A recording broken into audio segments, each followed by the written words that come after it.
جاپانی حکومت نے ایسے ہر خاندان کو فی بچہ 10 لاکھ ین یعنی 17 لاکھ پاکستانی روپے سے زائد دینے کی پیشکش کی ہے جو گریٹر ٹوکیو چھوڑ کر چلا جائے۔ اس اقدام کا مقصد جاپانی دارالحکومت اور اس کے مضافاتی علاقوں کی آبادی میں کمی لا کر دیگر خطوں میں لوگوں کی تعداد بڑھانا ہے۔ اس سے قبل اپریل 2022 میں جاپانی حکومت نے ٹوکیو چھوڑ کر دیگر خطوں میں آباد ہونے والے خاندانوں کو فی فرد 3 لاکھ ین دینے کا اعلان کیا تھا، مگر اب اس میں ڈرامائی اضافہ کیا گیا ہے۔ ٹوکیو کی آبادی میں 2022 میں پہلی بار کمی دیکھنے میں آئی تھی، جو کہ جزوی طور پر کورونا وائرس کی وبا کا نتیجہ تھا، مگر پالیسی سازوں کا ماننا ہے کہ شہر کی آبادی میں کمی لانا اور ملک کے دیگر خطوں میں لوگوں کو بسانا ضروری ہے۔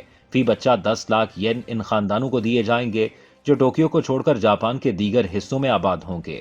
ٹوکیو کے 1300 بلدیاتی کمیٹیوں نے اس اسکیم میں شمولیت اختیار کی ہے اور حکام کو توقع ہے کہ اس سے معیار زندگی کے حوالے سے لوگوں کے رویے تبدیل کرنے میں مدد ملے گی۔ اس اسکیم کا حصہ بننے والے خاندانوں کو گریٹر ٹوکیو سے باہر جانا ہوگا، البتہ وہ شہر کی سرحد میں واقع پہاڑی حصوں میں بھی منتقل ہو سکتے ہیں۔ اسی طرح انہیں اپنے نئے گھروں میں کم از کم 5 سال گزارنے ہوں گے، جبکہ خاندان کے ایک فرد کو کسی نئی جگہ ملازمت کرنا ہوگی۔ پرانی ملازمت برقرار رکھنے پر اپنا کام گھر میں رہتے ہوئے کرنا ہوگا یا نئے علاقے میں اپنا کاروبار شروع کرنا ہوگا۔ ایسے خاندان کو 5 سال سے قبل ٹوکیو لوٹنے پر حکومت کی جانب سے دی جانے والی رقم واپس کرنا ہوگی۔ خیال رہے کہ گریٹر ٹوکیو دنیا کا سب سے بڑا شہری علاقہ ہے، جس کی آبادی 3.5 کروڑ سے زیادہ ہے۔ اس اسکیم کے لیے 50% رقم مرکزی حکومت جبکہ باقی مقامی بلدیاتی اداروں کی جانب سے دی جائے گی۔ مارکیٹ زیادہ تر اشیاء اور خدمات بہتر انداز میں فراہم کرتی ہیں۔ یہی وجہ ہے کہ عالمی سطح پر مالی فائدے یا کارکردگی چمکانے کی غرض سے بھی ان عوامی شعبہ جات میں ہاتھ نہیں ڈالا جاتا۔ پیٹرول پمپس، ہوائی ادارے اور بینک اس کی مثالیں ہیں، جبکہ یہاں پاکستان میں پی ایس او، پی آئی اے اور نیشنل بینک ابھی بھی سرکاری ملکیت میں ہیں۔ اپنے مالی فائدے کے لیے بہت سی حکومتیں تعلیم اور صحت کی سہولیات بھی فراہم کرتی ہیں۔ اس حوالے سے پہلے بھی بحث ہو چکی ہے کہ پاکستان میں چونکہ خراب حکمرانی معمول بن چکی ہے، اس لیے یہ کوئی انوکھی بات نہیں رہی۔ حکومت کو چاہیے کہ تعلیم اور صحت میں سبسڈی دے اور خود یہ سہولیات فراہم کرنے کے بجائے انشورنس یا واؤچرز جاری کرے تاکہ عوام نجی اداروں کی خدمات حاصل کر سکیں۔ آج پاکستان پیداواری اشتراکیت کی پالیسیوں پر عمل پیرا ہے۔ پی آئی اے کے علاوہ پاکستان میں 4 نجی ایئر لائنز اور ہیں جو نئے طیارے اور پی آئی اے کے مقابلے میں بہتر کرائے اور سہولیات فراہم کر رہے ہیں۔ ان دونوں کے بیچ فرق یہ ہے کہ پی آئی اے کی وجہ سے ہمیں سالانہ اربوں روپے کا نقصان ہوتا ہے، جبکہ دوسری جانب نجی ایئر لائنز ہمیں پیسے کما کر بھی دیتی ہیں اور ٹیکس بھی ادا کرتی ہیں۔ تو پی آئی اے صرف 10,000 ملازمین کے مفاد کے لیے چلائی جا رہی ہے، جبکہ 22 کروڑ پاکستانیوں کے مفاد کو بالکل نظر انداز کیا جا رہا ہے۔ پی آئی اے کے کل نقصانات اور سبسڈی کا حجم 635 ارب روپے ہے، جبکہ اگر یہی مالیت ہمارے زر مبادلہ کے ذخائر کی ہوتی تو شاید ہمارے بہت سے مسائل حل ہو سکتے تھے۔ لیکن المیہ یہ ہے کہ جب بھی حکومت اس ادارے کو بیچنے کے لیے کھڑی ہوتی ہے تو پی آئی اے انتظامیہ اور ملازمین ایویشن کی وزارت اور حسب اختلاف مل کر اس کی فروخت روکنے کی کوشش کرتے ہیں۔ اس کا نتیجہ یہ ہوتا ہے کہ ہم سالانہ پی آئی اے کے نقصانات کی صورت میں جو رقم گواتے ہیں، اس رقم سے مختلف شہروں میں ہر سال نیا آغا خان ہسپتال بنایا جا سکتا ہے۔ پی آئی اے کی طرح بجلی کی تقسیم کار کمپنیاں بھی بدتر حالات میں ہیں۔ یہ کمپنیاں ملک کے 17% صارفین سے بجلی کے بل وصول کرنے میں ناکام ہیں۔ مزید یہ کہ وہ بجلی کی تقسیم کے دوران بھی 17% بجلی ضائع کرتے ہیں، تو مجموعی طور پر ہم 34% بجلی تو ضائع کر دیتے ہیں یا پھر وہ چوری ہو جاتی ہے۔ یوں وہ صارفین جو بل ادا کرتے ہیں انہیں مہنگے نرخوں پر بجلی مہیا کی جاتی ہے۔ سوئی گیس کی دونوں کمپنیاں بھی کچھ بہتر حالات میں نہیں۔ ان دونوں کو چھوٹی کمپنیوں میں تقسیم کرنے کے بعد ان کی بھی نجکاری کر دینی چاہیے۔ ان دونوں کمپنیوں سے تقریباً 400 M C C F D کی گیس مختلف وجوہات کی بنا پر ضائع ہوتی ہے، اور حکام یہ جانتے بھی نہیں کہ اتنی گیس کا آخر ہوا کیا۔ کوئی نہیں جانتا کہ یہ گیس لیک ہو گئی یا پھر چوری ہو گئی۔ اگر ہم ان سرکاری اداروں کی نجکاری کریں گے تو ہمیں یہ سمجھنا ضروری ہے کہ ہمارے ریگولیٹرز کا عالمی سطح پر کیا کردار ہوگا۔ قوانین، اہلیت اور دائرہ کار کی وجہ سے ہمارے ریگولیٹری ادارے صارفین کے مفادات کو مکمل طور پر محفوظ بنانے کے لیے کافی کمزور اور بیوروکریٹک ہیں۔ یہ ریگولیٹری ادارے حکومتی نظام کا اہم حصہ ہوتے ہیں، اس لیے ہمیں ان اداروں کو مضبوط اور بہتر بنانا ہوگا۔ فیس بک دنیا کا مقبول ترین سوشل میڈیا نیٹ ورک ہے، مگر اس کی موبائل ایپ پر چیٹ کے لیے میسنجر کا استعمال ضروری ہوتا ہے۔ مگر 2023 اس حوالے سے فیس بک میں بہت بڑی تبدیلی کا سال ثابت ہونے والا ہے۔ فیس بک دنیا کی پہلی سوشل میڈیا ایپ تھی جس میں ایپ کے اندر چیٹس کے آپشن کو ختم کیا گیا۔ 2014 میں فیس بک نے ایپ کے اندر چیٹنگ کے فیچر کو ختم کر کے چیٹس کے لیے ایک الگ ایپ میسنجر پیش کی۔ یہ طریقہ کار کام بھی کر گیا اور واٹس ایپ کے بعد میسنجر کو دنیا کی دوسری بڑی میسجنگ ایپ تصور کیا جاتا ہے، مگر اب میٹا نے فیس بک کے اندر چیٹنگ کے فیچر کو پھر واپس لانے کا فیصلہ کیا ہے۔ یہ نیا فیچر اس وقت محدود صارفین کو دستیاب ہے اور ممکنہ طور پر آنے والے مہینوں میں تمام صارفین کے لیے متعارف کرایا جائے گا۔ یہ کہنے کی ضرورت نہیں کہ یہ صارفین کے لیے بہت اہم فیچر ہے، کیونکہ وہ چیٹ اور میسجز کو فیس بک ایپ سے نکلے بغیر ہی دیکھ کر جواب دے سکیں گے۔ اسی طرح فون کی اسٹوریج کو بھی فائدہ ہوگا، کیونکہ میسنجر ایپ کی ضرورت باقی نہیں رہے گی۔ وفاقی حکومت نے معیشت کی بحالی کے لیے منصوبہ تیار کر لیا۔ حکومت کی جانب سے معیشت کی بحالی کے مجوزہ منصوبے کی تفصیلات سامنے آ گئی ہیں۔ ذرائع کے مطابق مجوزہ منصوبے کی تفصیلات گزشتہ روز قومی سلامتی کمیٹی اجلاس میں پیش کی گئیں۔ مجوزہ منصوبے کے مطابق ٹارگیٹڈ سبسڈی معاشرے کے صرف کم آمدن طبقے کو دی جائے گی، جبکہ پیٹرولیم مصنوعات اور گیس پر پیٹرولیم لیوی 50 سے 100 روپے فی لیٹر کرنے کی تجویز دی گئی ہے۔ اس کے علاوہ عام دکانداروں اور تاجروں پر اضافی ٹیکس عائد کرنے کی تجویز بھی معاشی بحالی منصوبے کا حصہ ہے۔ مجوزہ منصوبے کے مطابق صوبوں کو منتقل کیے جانے والے فنڈز گیس اور بجلی کے شعبے میں لائن لاسز سے منسلک کر دیے جائیں گے، جبکہ پیٹرول، بجلی اور گیس کے ذریعے جاری کھاتوں کا خسارہ پورا کیا جائے گا۔ اس کے علاوہ روپے کے مقابلے میں ڈالر کی قدر کا تعین مارکیٹ کی بنیاد پر کرنے کی تجویز معاشی بحالی منصوبے میں شامل ہے۔ ذرائع کے مطابق مقامی اور غیر ملکی قرض کی ری اسٹرکچرنگ کی بھی تجویز معاشی بحالی کے منصوبے کا حصہ ہے۔ ذرائع کا کہنا ہے کہ ملکی معیشت کی بہتری کے لیے 10 سالہ جامع منصوبہ تیار کیا جائے گا۔ منصوبہ دوست ممالک سے شیئر کر کے اسٹرکچرڈ سپورٹ مانگی جائے گی۔ ان ممالک میں چین، UAE، سعودی عرب، قطر، یورپی یونین اور امریکہ شامل ہیں۔ اعوذ باللہ من الشیطان الرجیم، بسم اللہ الرحمن الرحیم۔ میں پہلے MKM پاکستان کے کنوینر جناب عالم محمود صدیقی صاحب کو ویلکم کہتے ہوئے ان کو میں ریکویسٹ کرتا ہوں کہ یہ آپ سے گفتگو فرمائیں۔ بہت بہت شکریہ جی، السلام علیکم۔ سب سے پہلے تو میں مصطفیٰ بھائی اور انیس بھائی اور ان کی ٹیم کا شکریہ ادا کرنا چاہتا ہوں کہ جس محبت کے ساتھ ہمارے آنے کے اس مرحلے کو جو محبتیں اس وقت ہمیں ریسیو کرنے کے لیے اور یہاں پر موجودگی میں ہوئی ہے، یہ میرا خیال ہے بہت اہم ہم سب کے لیے اور اس شہر کے لیے بڑے اہم موڑ ثابت ہو سکتی ہے۔ اور دوسری بات یہ ہے کہ وقت ہوتا ہے ہر چیز کا، اور یہ وقت آ گیا ہے کہ ہم سب لوگ اپنی اپنی سیاسی ضروریات اور شناخت سے ابھر کر ایک ایسی مشترکہ جدوجہد، ایک مشترکہ نقطے پر متحد ہونے کا وقت ہے۔ کراچی اور سندھ کے شہری علاقے، خاص طور پر کراچی، جس کی معیشت کے ساتھ پاکستان کی معیشت ہے اور جس کی کراچی کا امن ہی پورے پاکستان کا امن ہے، کراچی کی معیشت سے اس ملک کی معیشت جڑی ہوئی ہے، اور بقا اور استحکام کے لیے بھی اس شہر کا امن بہت ضروری ہے۔ تو ہم نے اب جو بلدیاتی انتخابات آ رہے ہیں، ہم سب چاہتے ہیں کہ کراچی میں اور سندھ کے شہری علاقوں میں، بلکہ پورے پاکستان میں تھرڈ ٹیئر آف گورنمنٹ جو ہے، بلدیاتی انتخابات جو بنیادی جمہوریت ہے، اس کی سب سے زیادہ ضرورت ہے، بلکہ اس میں لیجسلیشن کی ضرورت ہے کہ جب تک ملک میں بنیادی جمہوریت نہ ہو، عام انتخابات کرانے ممکن نہ ہو۔ اس کے لیے انتخابات ہونے ہیں اور جلد سے جلد انتخابات ہونے چاہیے، لیکن وہ انتخابات ہونے چاہیے۔ اگر آپ نے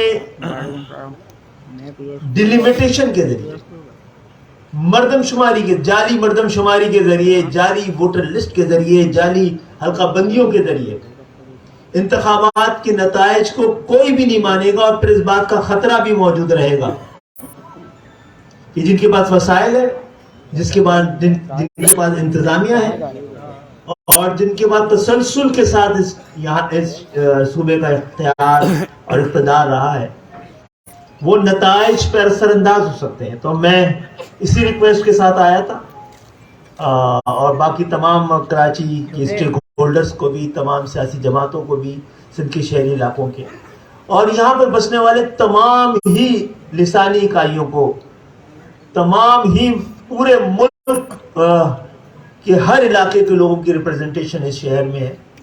اور جو لوگ یہاں پہ بڑے عرصے سے رہ رہے ہیں، جن کا جینا مرنا اس شہر کے ساتھ ہے، جن کے مفادات اس شہر کے ساتھ ہیں، جو اس شہر کے ساتھ زیادتی ہوتی ہے تو اس کا اثرات ان کے اوپر پڑتے ہیں، اس شہر میں خوشحالی آتی ہے تو اس کے اثرات بھی ان کے پاس پڑتے ہیں. میں سمجھتا ہوں کہ ہم سب کو کسی بھی سیاسی جماعت سے، کسی بھی سیاسی نظریے سے، کسی بھی لسانی اکائی سے تعلق رکھتے ہوں، ان کو ایک مشترکہ جدوجہد اور مشترکہ آواز کی ضرورت ہے. اور یہی وہ وقت آ گیا ہے جس کے لیے ہم نے آغاز آج یہاں پاکستان ہاؤس میں آ کے کیا ہے. اور میں امید کرتا ہوں کہ ہماری آواز سے آواز ملے گی اور شہر کو انصاف ملے گا. باقی باتیں میرا خیال کبھی اور کے لیے رکھ لیتے ہیں. آج کا میں سمجھتا ہوں مصطفیٰ بھائی بات کر لیں میری بات کے بعد. اعوذ باللہ من الشیطان الرجیم. بسم اللہ الرحمن الرحیم. رب اشرح لی صدری ویسر لی امری واحلل عقدۃ من لسانی یفقہوا قولی.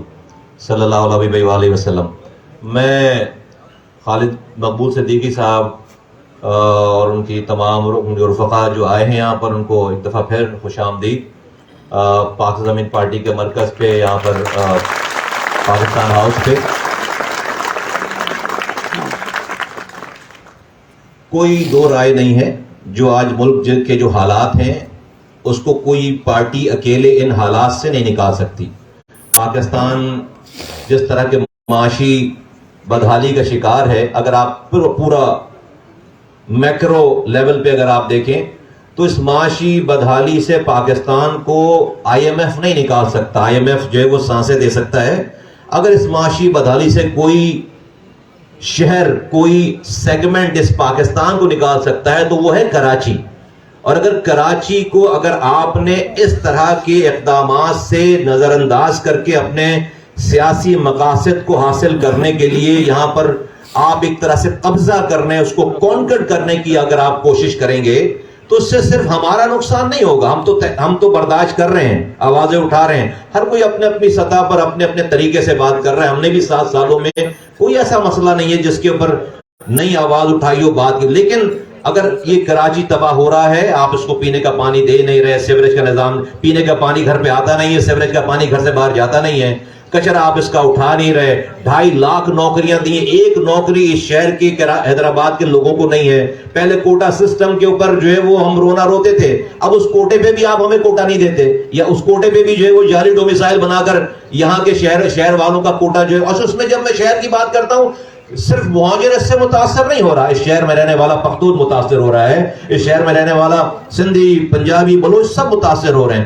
تو کراچی پاکستان ہے اور میں سمجھتا ہوں کہ اس کی آبیاری کرنا صرف کراچی والوں کی نہیں، اس کو تندرست رکھنا سارے پاکستان کے سٹیک ہولڈرز کی ضرورت ہے. اور جو اقدامات ابھی ہو رہے ہیں کہ کیا عجیب ہی مذاق ہے کہ ایک حلقہ یونین کاؤنسل 30,000 لوگوں پہ ہے اور ایک جو ہے وہ 80,000 لوگوں پر ہے، 110,000 لوگوں پر ہے. یہ تو ٹھیک بات نہیں ہے، کہیں سے بھی ٹھیک بات نہیں ہے.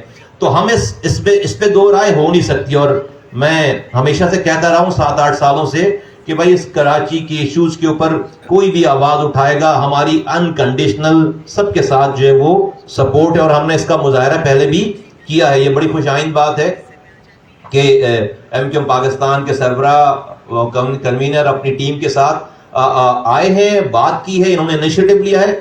ہم اس کا پازیٹیو انشاءاللہ تعالیٰ اس کا رسپانس کریں گے، جواب دیں گے. اور اپنا جو ہمارا حصہ ہے شہر کے لیے، اس ملک کے لیے، ہم اس حصے کو ڈالنے میں کہیں سے بھی پیچھے نہیں رہیں گے.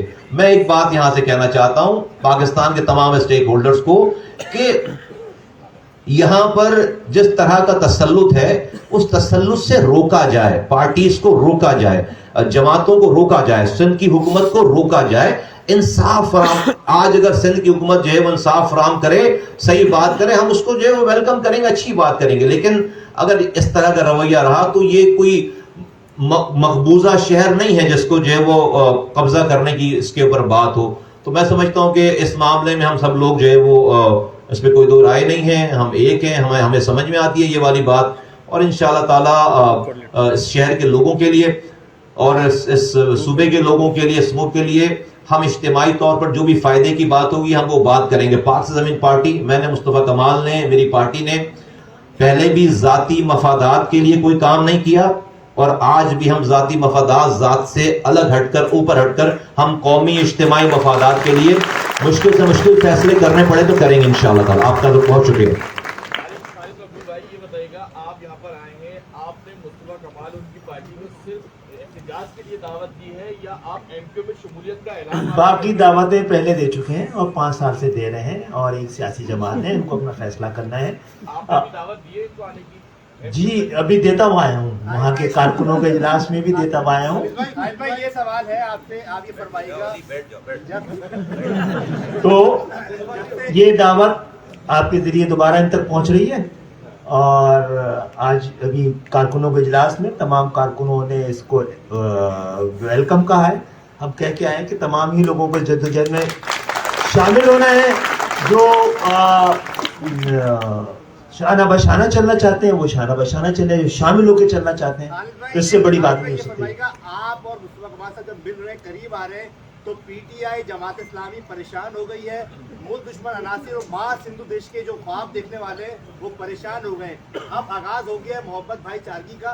آگے کب بڑھنا ہے؟ مہاجر قوم اور خاص طور دانشور جو حسن نثار صاحب ہیں وہ کہہ رہے ہیں خوش آئند ہے یہ اتحاد، کب آگے جائیں گے؟ جی میں تو آگے ہوں، میں آگے آؤں گا، انتظار کریں گے مصطفیٰ بھائی کا.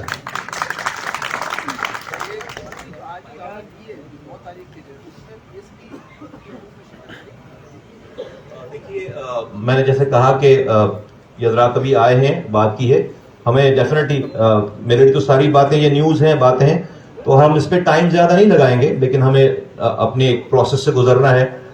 ہمیں بھی اپنے کارکنوں سے اور ذمہ داروں سے سب کو آن بورڈ لے کر یہ ساری چیزیں کرنی ہیں. لیکن مجھے لگتا ہے کہ جو ماحول ہے، جو ساری چیزیں ہیں، اس میں جو ہے وہ اچھی خبریں آئیں گی انشاءاللہ تعالی.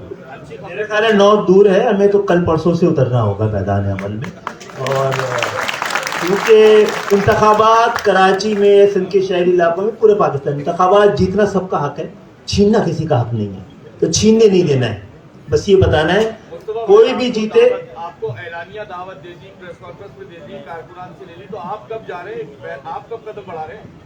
سہیل بھائی، کارکنوں سے، خالد بھائی جیسے جنرل اجلاس کر کے آ رہے ہیں نا، اپنے کارکنوں سے بات کر کے آ رہے ہیں، تو مجھے ابھی دعوت ملی ہے، تو میں بھی اپنے کارکنوں سے بات کر کے انشاءاللہ تعالی اسی طرح چلے جائیں گے جب کارکنوں نے اجلاس دے دیا.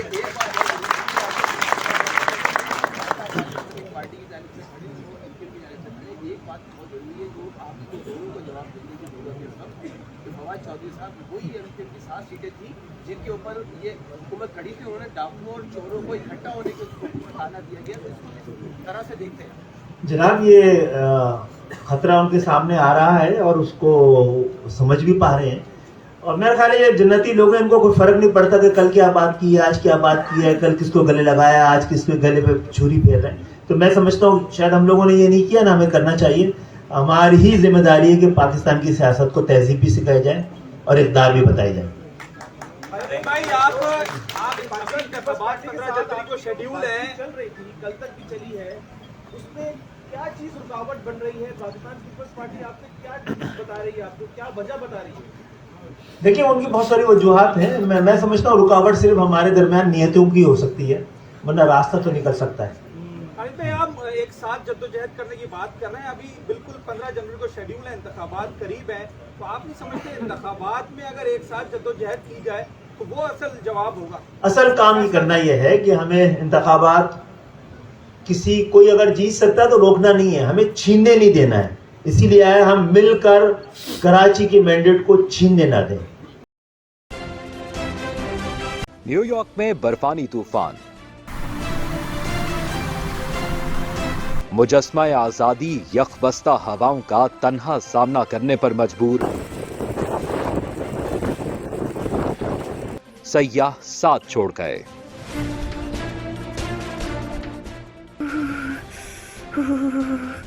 قسم سے بہت سردی ہے. لاہوری چلی پر آئیں، سردیوں کے کھابے کھائیں. فرائی فش، گرما گرم پائے، haleem, chicken corn soup, biryani, nihari, mutton pulao, تکے، کباب، گاجر کا حلوہ، کشمیری چائے.